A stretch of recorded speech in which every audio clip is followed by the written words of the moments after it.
कल के मैच की अगर बात की जाए, लाहौर कलंदर्स ने पेशावर ज़ल्मी को जो है 4 विकेट से शिकस्त दी। 7 बॉल्स अभी बाकी थी। बड़ा टारगेट था 172 रन का, लेकिन बासानी लाहौर कलंदर्स ने यह टारगेट जो है ये अचीव कर लिया। अगर आज के मैच की बात की जाए तो लाहौर कलंदर्स ने टॉस जीता है और पहले बॉलिंग का फैसला किया है। और अगर बात की जाए बैटिंग लाइनअप की तो मुल्तान सुल्तान्स ने अभी शान मसूद रेस्ट पर हैं और जो पिछले मैच की प्लेइंग 11 है उसी को कंटिन्यू किया है। और अगर वेदर कंडीशंस की थोड़ी सी बात की जाए तो हवा भी चल रही है और लाहौर कलंदर्स जो है उन्होंने टॉस जीतकर पहले बॉलिंग का फैसला किया। इस पर बात भी करते हैं। हमारे साथ सलमान भट्ट ने हमें ज्वाइन किया है, साबिक टेस्ट क्रिकेटर। सलमान भाई बहुत शुक्रिया प्रोग्राम में वक्त देने के लिए। सलमान भाई, अगर वेदर कंडीशंस को भी देखा जाए, हवा भी चल रही है और लाहौर कलंदर्स ने आज टॉस जीतकर फील्डिंग का फैसला किया है।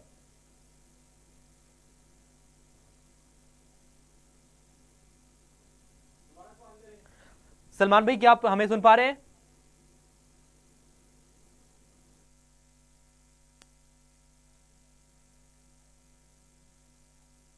के लाहौर कलंदर्स और पेशावर ज़ल्मी के दरमियान कल जो खेला जाने वाला मैच था उसमें पेशावर ज़ल्मी को शिकस्त हुई। कप्तान बाबर आजम उसके बावजूद 522 रन के साथ टूर्नामेंट के टॉप स्कोरर हैं। इस पर बात भी करते हैं। सलमान भट्ट ने हमें ज्वाइन किया है, साबिक टेस्ट क्रिकेटर। सलमान भाई बहुत शुक्रिया प्रोग्राम में वक्त देने के लिए। सलमान भाई, अगर आज के मैच की बात की जाए, फाइनल की, जिस तरह की बॉलिंग लाइनअप है लाहौर कलंदर्स की, टॉस जीतकर लाहौर कलंदर्स ने पहले जो है वो बॉलिंग का फैसला किया और उनकी जो बॉलिंग लाइनअप है बड़ी स्ट्रांग है और हवा भी चल रही है।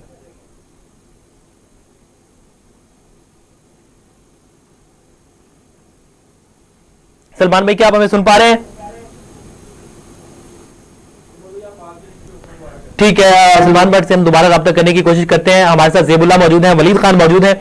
बहुत शुक्रिया आप दोनों का हमें स्टूडियो से ज्वाइन करने के लिए। वलीद, मैं आपसे आगाज करूंगा। अगर अभी देखा जाए, माहौल देखा जाए, सारा कुछ वेदर कंडीशंस एक जो है वो एक दिन पीछे भी किया गया फाइनल को, तो स्पेसिफिकली अगर इस चीज को देखें कि जिस तरह की तैयारी थी फैंस की भी, टीम्स की, तो एक दिन पीछे करने की असल वजह क्या थी? उमर, सबसे पहले तो बहुत शुक्रिया, मुझे प्रोग्राम में आपने बुलाया और इतने बड़े प्रोग्राम में बुलाया कि आज PSL का फाइनल है और मैं यहाँ बैठ के आपसे बात कर रहा हूँ। उमर, जो माहौल बना हुआ है वो तो बहुत मज़ेदार है। मैं स्टेडियम से ही आया हूँ, तो यहाँ जो क्राउड है वो आ रहा है और क्राउड की जिस तरह क्राउड के अंदर एक एनर्जी नज़र आ रही है वो बहुत उम्दा है। लाहौर कलंदर की टीम की एक ख़ास बात यह है कि लाहौर कलंदर की टीम ने ना, जो क्राउड है, लाहौरी हैं, उनको अपने अंदर एक फैमिली की तरह जेल कर लिया और लाहौर के मैचेस में, तकरीबन तमाम मैचेस में लाहौर में क्राउड फुल रहा है। दूसरा, एक दिन पहले की आपने बात की, तो एक दिन पहले करने की वजह कुछ बताई जो जा रही है वो तो यही है कि जी अपना मौसम की सूरत हाल को देखा। ठीक है वलीद, आप साथ रहिएगा। सलमान भाई ने हमें फिर से ज्वाइन किया है। सलमान भाई, बहुत शुक्रिया प्रोग्राम में वक्त देने के लिए। सलमान भाई, हवा भी चल रही है और लाहौर कलंदर्स की जिस तरह की बॉलिंग है और उन्होंने टॉस जीतकर पहले बॉलिंग का फैसला किया, डेफिनेटली जिस तरह की वेदर है तो लाहौर भी, शायद मुल्तान भी अगर टॉस जीता तो पहले बॉलिंग ही करता। तो कलंदर्स की जो बॉलिंग है उसको देखते हुए क्या लगता है, इस फैसले को किस तरह देख रहे हैं और कहां तक रिस्ट्रिक्ट कर पाएगी लाहौर कलंदर्स फाइनलिस्ट को? देखिए, लाहौर की बॉलिंग बिलाशुबा बड़ी जबरदस्त बॉलिंग है। फ्रेंचाइज क्रिकेट में बहुत कम दुनिया में इस तरह की बॉलिंग होगी, लेकिन मुल्तान की बैटिंग भी उतनी ही मजबूत है। लाहौर को अगर अर्ली विकेट्स नहीं मिलती हैं तो खासा मुश्किल भी हो सकता है लाहौर को। ये जो पहले इतने बड़े मैच में पहले बॉलिंग करने का फैसला है, तो चेज में हमेशा प्रेशर भी आता है और आज जिस तरह का वेदर है, ड्यू का आना लेस लाइकली है क्योंकि हवा चल रही है। तो या तो पिच में मॉइस्चर है जो देख के लाहौर कलंदर्स ने पहले बॉलिंग का फैसला किया, बिकॉज आई थिंक ये बड़े मैच के अंदर चेस इतनी आसान नहीं होती अनलेस के चेस छोटी हो। जी, अच्छा सलमान भाई, अगर शाहीन अफरीदी की बात करें एज अ कैप्टन, तो हमने देखा है कि वो बॉलिंग भी कर रहे हैं और ऊपर आते हैं, ऊपर आके बैटिंग करते हैं और इस तरह का तजुर्बा एक माजी में भी हमें मिसालें मिली। इरफान पठान को भी हम देख सकते हैं, उनकी मिसाल भी मौजूद है कि अगर आप जो इस तरह का बॉलर होता है वो जब दोनों साइड्स पे जाता है तो अमूमन इस तरह भी हो जाता है कि वो दोनों तरफ का नहीं रहता। देखिए, शाहीन को किसी तरह से कभी भी इरफान पठान से कंपेयर नहीं कर सकते। इरफान पठान जो है वो एक मीडियम पेसर थे और शाहीन जो है वो एक जेन्युइन फास्ट बॉलर है और आउटराइट विकेट टेकर है। मतलब इरफान पठान ने कभी भी इतना इम्पैक्ट क्रिएट नहीं किया जितना शाहीन अपने करियर में कर चुके हैं। लेकिन आई थिंक कि जो बैटिंग में बहुत ऊपर आना है वो कोई इतनी अच्छी एनकरेजिंग चीज नहीं है, स्पेशली जब आपसे बहुत अच्छे 2-3 बैट्समैन पड़े हों। हाँ, समझ आती है कि अगर आप पिंच हिटर यूज करना चाह रहे हैं तो वो तो आप राशिद खान को भी कर सकते हैं, वो भी बड़े शानदार पिंच हिटर हैं, लेकिन शायद कहीं से शौक उठा है बैटिंग का और हमने देखा शादाब भी आते रहे, शादाब 3-4 साल से आ रहे हैं, तो तो शाहीन ने भी किया। शाहीन बिलाशुबा टैलेंटेड है बैट के साथ भी, लेकिन रेगुलरली बैट्समैनों से ऊपर आना आई थिंक ये अच्छा नहीं है, ना उनके लिए ना टीम के लिए। ठीक है, बहुत शुक्रिया सलमान भाई प्रोग्राम में वक्त देने के लिए। सलमान भाई हमारे साथ मौजूद थे। मैं वलीद खान की तरफ बढ़ता हूँ और जेबुल्ला भी हमारे साथ मौजूद है। जेब, आपसे सवाल है, अभी जैसे सलमान भाई कह रहे थे कि मॉइस्चर भी होगा, शायद इसी चीज को देखते हुए लाहौर कलंदर्स जो है उन्होंने पहले जो है वो बॉलिंग का फैसला किया है, तो वेदर कंडीशंस को देखते हुए आप क्या कहते हैं? सबसे पहले तो मैं यहाँ पे आपकी तस्दीक कर दूं कि लाहौर कलंदर ने बैटिंग का फैसला किया है टॉस जीतकर। अच्छा ठीक है वलीद, लाहौर कलंदर्स ने गलती हुई अनाउंस करने में, लाहौर कलंदर्स ने टॉस जीतकर बैटिंग का फैसला किया है। अच्छा, बैटिंग के फैसले को आप किस तरह देख रहे हैं जेब? देखें, बिस्मिल्लाहिर्रहमानिर्रहीम, बहुत बहुत शुक्रिया उमर भाई शो में बुलाने का। देखें, बैटिंग का फैसला तो इसलिए एक तो मेरा ख्याल है इस तरह सलमान भाई ने बताया कि वेदर की कंडीशन जो है अगर ये शायद उनके फेवर में चली जाए इसलिए क्या, और दूसरी बात यह अगर मैं चेज के लिहाज से देखूँ, लाहौर की बैटिंग के लिहाज से देखूँ, अगर कल भी देखा जाए तो उनको चेज में थोड़ी सी मुश्किलात है। स्टार्टिंग में यूँ लग रहा था कि जिस तरह 2 आउट हुए राशिद खान के ओवर में, तो सॉरी जब 2 आउट हुए लाहौर कलंदर के, तो चेज करने की जानिब जा रही थी टीम, तो थोड़ा सा मुश्किल लग रहा था कि अगर यहाँ पे अर्ली ऑन एक आधी विकेट और मिल जाती तो लाहौर की टीम और नीचे चली जाती। लेकिन वहां पे मिर्जा ताहिर बेग को क्रेडिट जाता है कि जिसने वहां पे थोड़ी सी लंबी इनिंग खेली जाकर। और अगर मैं ये कहूंगा कि उनकी बॉलिंग स्ट्रेंथ अच्छी है, अगर क्योंकि बाद में बॉलिंग थोड़ी सी एफर्ट कर सकती है, जान है उनके बॉलर्स में, पेसर है अच्छे हैं और जान लगाने वाले बॉलर है सारे। तो एक तो ये हो सकता है कि इसलिए किया होगा क्योंकि बड़ा मैच है, यहाँ पे आप डिसीजन लेते हुए काफी ज्यादा सोचना पड़ेगा आपको, इसलिए उन्होंने सोच समझ के डिसीजन लिया होगा कि बॉलिंग की जाए ताकि बाद में, और इसको थोड़ा बहुत जितना कम, अगर मैं लाहौर की बॉलिंग जैसा सलमान भाई ने कहा कि फ्रेंचाइज क्रिकेट में सबसे बड़ी बॉलिंग है पूरी दुनिया में अगर देखी जाए, तो इतनी बड़ी बॉलिंग लाइनअप खिलाने का फिर यही मकसद होता है कि अगर ये 150 भी कर लेते हैं उसको भी ये पकड़ सकते जिस तरह इनकी बॉलिंग है, और वेदर कंडीशन का थोड़ा फायदा भी इनको मिलेगा आज। अच्छा वलीद, आपकी तरफ आता हूं। अगर आपने ही तस्दीक की लाहौर कलंदर्स ने जो है वो बैटिंग का फैसला किया, तो जिस तरह की उनकी बॉलिंग है मेरे ख्याल में, और जिस तरह का वेदर है उनको बॉलिंग करनी चाहिए थी शायद पहले। उमर, असल वजह यह है बैटिंग की कि पिच जो है ना वो बहुत अरसे से यूज नहीं हुआ ये वाला पिच। ये पहले 2 मैचेस में पिच यूज हुआ है जिसमें 200 से ज्यादा रन बने हैं। तो जो ये पिच है इसको देखा जाए तो बैटिंग विकेट है प्योर, जो अभी तक हम लोगों को लग रहा है, जो हमने देखा है आज, तो प्योर बैटिंग विकेट है। और प्योर बैटिंग विकेट पे एक फाइनल का एक प्रेशर होता है चेज पे जब जाए, तो चेज पे जब जाते हैं तो लाहौर कलंदर की बॉलिंग लाइन इस तरह की है, राशिद खान है, शाहीन अफरीदी है, हारिस रऊफ है, जमान खान है, तो ये वो पेसर्स हैं और वो बॉलर्स हैं कि जो कि एंड तक जाके आपको डिफेंड करके जितना मर्जी आपका टोटल हो वो प्रेशर में डिफेंड करके दे सकते हैं। अगर सपोज लाहौर कलंदर 180 का टोटल लगा देता है तो आज जो 10 की एवरेज है या 8 की एवरेज है, ये फाइनल मैच में आखिरी ओवर्स में जाके बहुत मुश्किल हो जाती है ये चेस करना। तो ये लाहौर कलंदर को एक एडवांटेज है कि उन्होंने आज टॉस जीता और पहले बैटिंग का फैसला किया, और अगर आज लाहौर कलंदर की बैटिंग क्लिक कर जाती है, जो कि पिछले 2 मैचेस से हमें नजर नहीं आ रहा, क्योंकि पिछले मैच में भी लाहौर ने सफर किया है क्लोजिंग पे आके, तो शहीन शाह अफरीदी ने मैच विनिंग शॉट मार दिया। तो अगर शहीन शाह अफरीदी आ गए हैं ऊपर, राशिद खान पीछे पड़े हुए हैं, तो हमें ऐसा लग रहा था कि शहीन शाह अफरीदी मैच लगवा देंगे आज, जिस तरह से जिस पोजीशन पे वो आ गए। तो शहीन शाह अफरीदी एज अ कप्तान मुझे लग रहा है कि काफी जल्दी कर रहे हैं अपने आप को ऑलराउंडर शो करने की।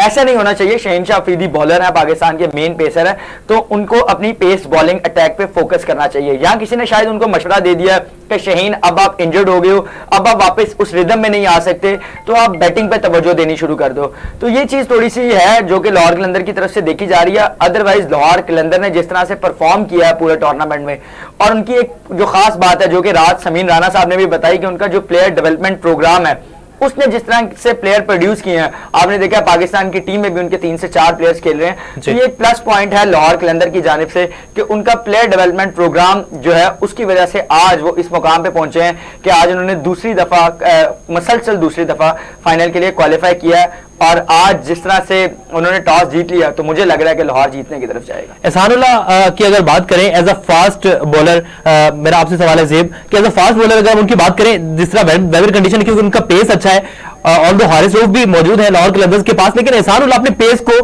किस तरह यूटिलाइज करेंगे, इसमें उनका इंपैक्ट क्या होगा गेम पर as a fast bowler, as a pacer? देखें, अगर एहसानुल्लाह की मैं आपको बात करूं, अगर आप सारे मैचेस देखें, वेदर जैसा मर्जी हो, विकेट जैसा मर्जी हो, उनकी बड़ी शानदार बॉलिंग रही है। अपनी स्ट्रेंथ पे वो काबू पाते हैं और अपनी एक्सपीरियंस और अपनी जो उनकी जो बेसिक्स है उस पर वो सही तरह उतरते हैं जाके, क्योंकि उनको मैं सारे मैचेस अगर आप रिकॉर्ड निकाल के देखें तो उन्होंने जैसा मर्जी वेदर हो, बेशक बैटिंग ट्रैक हो, बॉलिंग ट्रैक हो, उनकी अच्छी बॉलिंग रही है। और ये लाहौर कलंदर के लिए काफी ज्यादा एक खतरनाक बॉलर हो सकता है। अगर ये ऊपर से 2-3 आउट कर जाता है जल्दी से और बड़ा टोटल नहीं करने देता तो एहसानुल्लाह का बहुत बड़ा रोल है। और जिस तरह वो सारे मैचेस खेल रहे हैं, पेसर का कॉन्फिडेंस भी उनको आया और ऊपर से पाकिस्तान की स्क्वाड में भी उनका नाम आ चुका है। तो एक पाकिस्तान नेशनल टीम का में नाम आना, उससे इंसान का मेयार और कॉन्फिडेंस और बढ़ता है। तो यकीनी तौर पर आज वो बड़े कॉन्फिडेंस होंगे और इस तरह फाइनल मैच है, बड़ा मैच है, यहाँ पे हीरो बनने का भी बड़ा चांस होता है क्योंकि इस तरह बड़े मैचेस में बड़ी परफॉर्मेंसेज होती हैं वो आपको ज्यादा नजर आती है आगे बढ़कर। तो एहसानुल्लाह का बहुत बड़ा रोल होगा आज फास्ट बॉलिंग में क्योंकि वो एक 150 प्लस बॉलर है, मुल्तान के पास वाहिद बॉलर है वो जो कि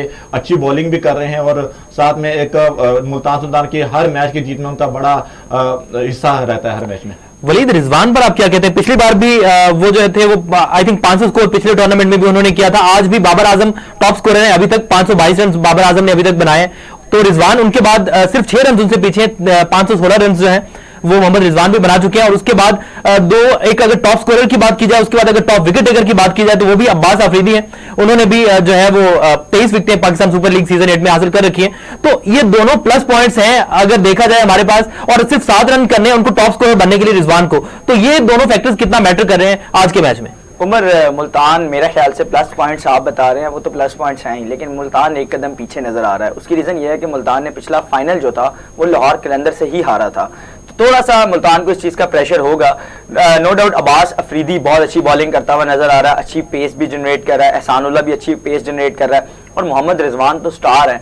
तो मोहम्मद रिजवान जिस तरह से मुकाबला करते हुए आए हैं, एज ए कप्तान भी बहुत अच्छी उन्होंने कप्तानी भी की और जिस तरह उनकी बैटिंग भी है तो वो टीम को लेके चलते हैं। ऊपर से आज हमने देखा है कि शान मसूद एक सीनियर प्लेयर को उनके साथ कैरी किया गया, तो ये भी एक देखने की चीज़ है कि शान मसूद अब किस तरह से परफॉर्म करेंगे क्योंकि इनकी टीम में तकरीबन 2 से 3 लड़के ऐसे हैं जो कि पाकिस्तान टीम के लिए सेलेक्ट हो चुके हैं और वो अगले टूर पे जा रहे हैं। तो ये एक थोड़ा सा इनको आज हीरो बनने का भी मौका है, जैसे भाई ने कहा कि आज हीरो भी बन सकते हैं एहसानुल्लाह, लेकिन आज उसी तरह से प्रेशर गेम है और मेरे ख्याल से सीनियर प्रेशर ज्यादा अच्छा हैंडल करते हैं। तो इसलिए मैं थोड़ा सा एज दे रहा हूं लाहौर कलंदर को क्योंकि उनके पास एक एक्सपीरियंस लाइनअप है, जिन्होंने वर्ल्ड कप का भी फाइनल खेला है और दीगर टूर्नामेंट्स का भी फाइनल खेला हुआ, पिछला फाइनल भी खेला हुआ उन्होंने। तो सीनियर्स के हिसाब से हारिस रऊफ, शहीन अफरीदी, राशिद खान, इनको थोड़ा सा एज हासिल होगा कि ये प्रेशर गेम को हैंडल कर लेंगे। इसी तरह दूसरी तरफ एहसानुल्लाह वो यंग है, अब्बास अफरीदी यंग है, पेस जरूरी है इनके पास, लेकिन फास्ट बॉलर को सिर्फ पेस नहीं कैरी करती, फास्ट बॉलर को स्विंग भी कैरी करता है जो कि शहीन अफरीदी के पास है। फिर जमान खान डेथ बॉलिंग में अच्छे यॉर्कर भी कर लेते हैं। तो आज फास्ट बॉलर्स का मुकाबला मुझे ज्यादा नजर आ रहा है बैट्समैनों के मुकाबले में। अच्छा, अगर टोटल की बात करें ज़ेब, तो टोटल कितना कर लेगी लाहौर जो जिसको इजीली डिफेंड कर सकते हैं? क्योंकि हमने देखा कि जिस तरह की बॉलिंग है लाहौर की तो 150 तक का जो टारगेट है वो लाहौर जो है वो इजीली डिफेंड कर सकता है। देखें अब ऊपर से अगर मैं आपको बात करूं, अगर सर्कल लाहौर के हक में आ जाता है, मे भी अगर सर्कल में 50 या 60 स्कोर आराम से हो जाता है और विकेट नहीं जाती तो फिर यूं लगता है कि फिर आप 180 प्लस कर सकते हैं जाकर, और 180 प्लस ही इस विकेट पे आपको एक अच्छा टोटल होगा और बचा सकती है। आपका जितना मर्जी आपका 150, ठीक है लाहौर कलंदर की हम ये कह रहे हैं कि वो डिफेंड कर लेगी 150 को भी, लेकिन बात है कि ये बड़ा मैच है और बड़े मैच का अलग प्रेशर होता है, हर प्लेयर पे प्रेशर होता है क्योंकि ये होम ग्राउंड है लाहौर का। एक तो उनको बेनिफिट है क्राउड का, अपना होम ग्राउंड और होम क्राउड होम सपोर्ट जिस टीम को मिलती है उनके चांसेस ज्यादा होते हैं, लेकिन यहाँ पे कम से कम 180 तक जाना होगा जिसको ऑब्वियसली ये फिर डिफेंड कर सकते हैं क्योंकि मुल्तान भी इतनी ईजी नहीं ले सकते हम, क्योंकि वहां पे रिजवान की फॉर्म देख लें आप, तो रोसो की देख लें, इस तरह नीचे से जाके भी काफी ज्यादा बैट्समैनों के पास है, सारे मैच जीत कर आए। अगर मैंने आपको इवेंट से पहले ही कहा था कि ये 2-3 टीमें जो मैंने आपको बताया, मैंने कहा ये क्वालिफाई करेंगी, वही सामने ही आपके सामने, तो कम से कम 180 तक जाना जरूर है लाहौर के लिए। ठीक है, बहुत शुक्रिया ज़ेबुल्लाह प्रोग्राम में वक्त देने के लिए। वलीद आपका भी बहुत शुक्रिया, सलमान भाई आपका भी बहुत शुक्रिया हमें ज्वाइन करने के लिए प्रोग्राम में। और अगर अभी बात करें तो लाहौर कलंदर्स ने, मैं फिर तस्वीर के साथ बताता चलूं कि लाहौर कलंदर्स ने टॉस जीतकर पहले बैटिंग का फैसला किया है और यही लगता है कि जिस तरह की बॉलिंग है किसी भी आई थिंक लीग क्रिकेट में या किसी भी फ्रेंचाइज के पास इस तरह की बॉलिंग नहीं है। और अगर हम देखें इनको कंपेयर करें दूसरी टीम के साथ, मुल्तान सुल्तान के साथ, तो मुल्तान सुल्तान के पास भी बॉलिंग अटैक अच्छा है, बट जो एक्सपीरियंस बॉलर्स हैं वो ज्यादा एक्सपीरियंस क्रिकेटर्स इवन बात की जाए और वो ज्यादा है लाहौर कलंदर्स के पास, और मुल्तान सुल्तान के पास यंगस्टर्स हैं। तो देखना ही है, मैच शुरू होने में जो है वो 8 से 10 मिनट बाकी है, मैच का आगाज होने वाला है, प्रोग्राम का वक्त खत्म हो गया, पीएसएल की जो ट्रांसमिशन है उसका भी इख्तिताम हुआ। कल आपसे दोबारा मुलाकात होगी रेगुलर प्रोग्राम के साथ, तब तक के लिए इजाजत दीजिए, अल्लाह निगहबान।